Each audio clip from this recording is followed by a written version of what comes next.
चौखट पे चिरैया राजा काए बोली रे चौखट पे। हाथों में किताब थामकर ये जो बच्चे भविष्य के सपने बुनते दिख रहे हैं, ये महान समाज सेविका चंपाबेन के संघर्ष और साधना का परिणाम है। बदलाव का प्रतीक यह ब्लैक बोर्ड उन्हीं के प्रयासों का प्रतिफल है।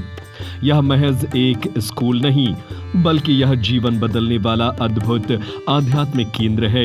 इसे लोग सत्य शोधन आश्रम के नाम से जानते हैं।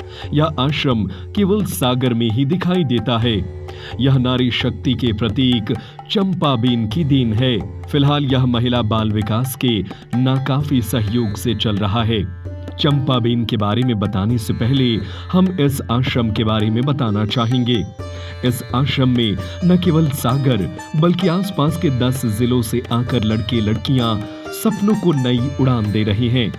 इसकी नींव 1984 में दान की जमीन पर पड़ी थी, जहां बेड़िया समुदाय में शिक्षा की जगह बेटियों के पैरों में घुंघरू बांधने का चलन था।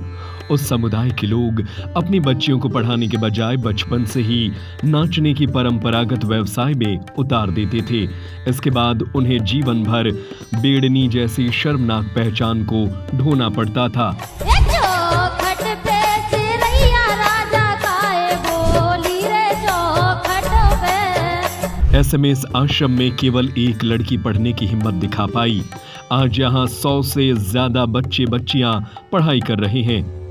इस 40 साल के सफर में यहाँ से हजारों बच्चे तालीम हासिल कर पुरानी बेड़ियों को तोड़ चुके हैं। बात उस गांव की करें जहाँ यह आश्रम बना है, तो उस गांव के ही 50 से ज्यादा बच्चे सरकारी नौकरी कर रहे हैं। इनमें डॉक्टर, शिक्षक, TI, SI जैसे पदों पर काम कर अपना योगदान दे रहे हैं। बहुत से बच्चे शिक्षित हुए, सरकारी नौकरी में गए। एक इतना सा छोटा सा गांव होने के बाद कम से कम 50 बच्चे यहाँ सरकारी नौकर हैं, और इसमें डॉक्टर भी है, TI है, SI हैं। एक अपनी लड़की ये परियोजना अधिकारी महिला बाल विकास में है। बहुत अच्छा लगा उनके आने के बाद। अब हम बात करते हैं चंपाबेन की।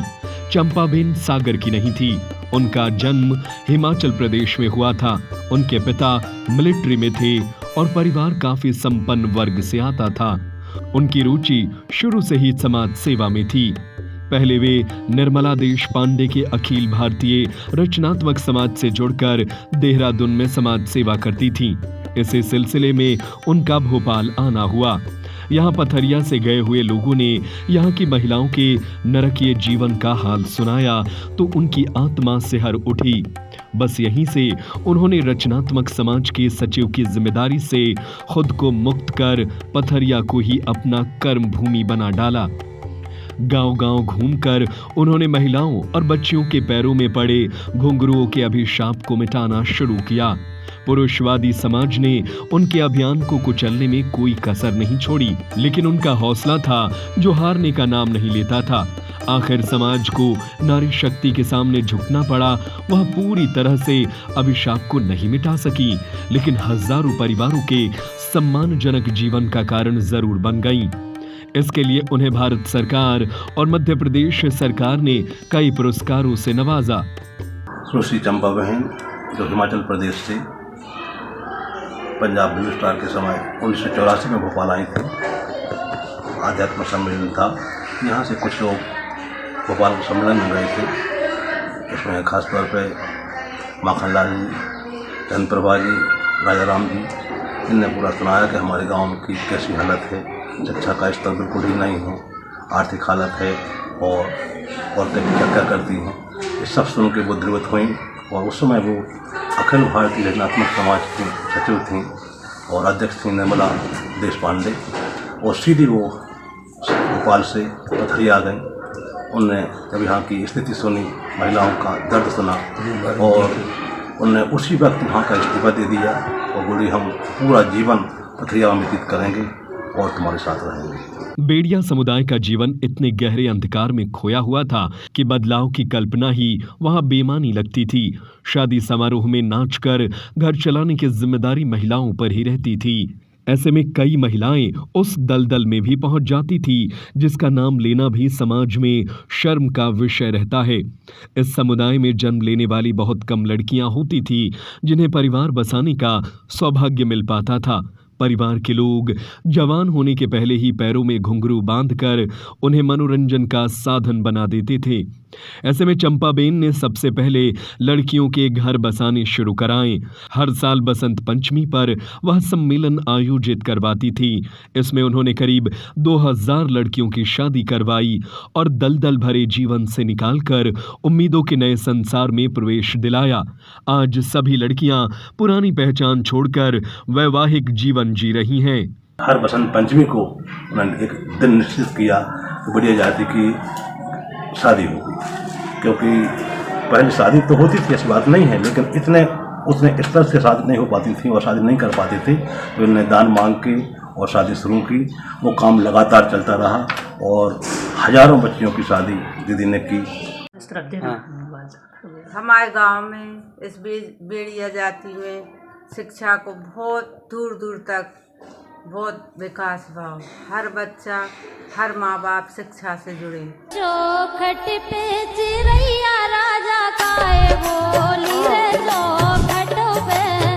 40 साल पहले 1984 में पथरिया आने के बाद अंतिम सांस लेने तक 21 जनवरी 2011 तक वह निरंतर अपने अभियान में जुटी रही। आज चंपाबेन इस दुनिया में नहीं है, लेकिन उनके योगदान का उजाला पथरिया में आज भी देखा जा सकता है। गांव के लोगों में बदलाव केवल शिक्षा और नौकरी तक ही सीमित नहीं है, बल्कि धर्म, कर्म और रहन सहन सब कुछ चमत्कारिक रूप से बदला है। सम्मान से जीने का आत्मविश्वास इस समाज के लिए किसी सपने से कम नहीं है। 2011 में उनके निधन के बाद अब समाज सेवा की लौ अब बुझती नजर आ रही है। उनकी निशानी सत्यशोधन आश्रम में किसी तरह बच्चों को 8वीं कक्षा तक पढ़ाई तो मिल रही है, लेकिन बाकी रचनात्मक गतिविधियां ठप हो गई हैं। अब उनके मिशन को आगे बढ़ाने के लिए लोग किसी दूसरी चंपाबेन का इंतजार कर रहे हैं। बच्चा अपनी सोच, शिक्षा से एक व्यवहार बदलो और आगे अच्छी सोसाइटी मिली, अच्छे लोगों में उठना बैठना हुआ और ऊंचाइयों पे पहुंचे, हर क्षेत्र में तरक्की करी, शिक्षा में, रोजगार में। ऐसे जरूरी नहीं ना कि इसमें गलत ही काम होता है। अच्छे लोग व्यवसाय भी कर रहे, धंधे भी कर रहे, दुकानदारी भी कर रहे। तो दीदी के आने से बहुत आदमी की सोच पे असर पड़ा है, बहुत खान पान, रहन सहन। मान लो अब शहर गांव भी शहर हो गया। अच्छा। हाँ, हर चीज में, खेल कूद में अव्वल, हर क्षेत्र में बच्चा की सोच ऊंचाई पे सोच रहा है। ठीक। पथरिया के हर घर में उनका स्वागत हुआ और इसके बाद ये आश्रम शुरू हुआ। आश्रम शुरू होने पर और उनका ने एक नियम बनाया प्रति वर्ष शादी करने का। हमने इतिहास के पन्नों में खोती जा रही चंपाबेन की कहानी इसलिए याद दिलाई कि आज अंतर्राष्ट्रीय महिला दिवस है। चारों ओर महिलाओं के संघर्ष को याद किया जाएगा। ऐसे में सागर की यह महान विभूति चर्चा से वंचित न रह जाए, इसके लिए हमने सत्यशोधन आश्रम में अपनी हाजिरी दी। इस मधुवन में चंपा के पुष्प की भांति चंपाबेन के प्रयासों की खुशबू महक रही है। जरूरत है उनके संघर्ष की मशाल को थामने वाली नई पीढ़ी के समाज सेवियों की, जो इस जिम्मेदारी को अपने कंधे पर उठा सके। अंत में उनके लिए यह कहकर अपनी वाणी को विराम देंगे कि कौन कहता है कि आसमान में सुराख नहीं होता, एक पत्थर तो तबीयत से उछाल कर देखो यारो। सागर टीवी न्यूज नारी शक्ति के प्रतीक चंपाबेन के संघर्ष को सलाम करता है। सागर टीवी न्यूज से विक्रांत राय की रिपोर्ट।